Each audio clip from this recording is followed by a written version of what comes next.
بسم الله الرحمن الرحيم. ولقد زينا السماء الدنيا بمصابيح وجعلناها رجوما للشياطين وأعتدنا لهم عذاب السعير وللذين كفروا بربهم عذاب جهنم وبئس المصير إذا ألقوا فيها سمعوا لها شهيقا وهي تفور تكاد تميز من الغيظ كلما ألقي فيها فوج سألهم خزنتها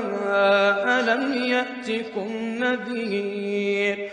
قالوا بلى قد جاءنا نذير فكذبنا وقلنا ما نزل الله من شيء إن أنتم إلا في ضلال كبير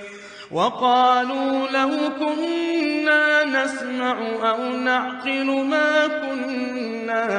ما كنا في أصحاب السعير فاعترفوا بذنبهم فسحقا لأصحاب السعير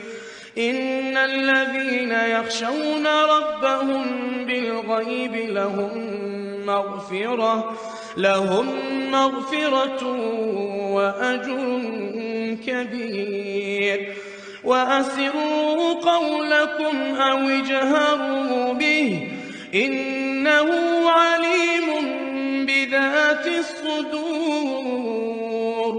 ألا يعلم من خلق وهو اللطيف الخبير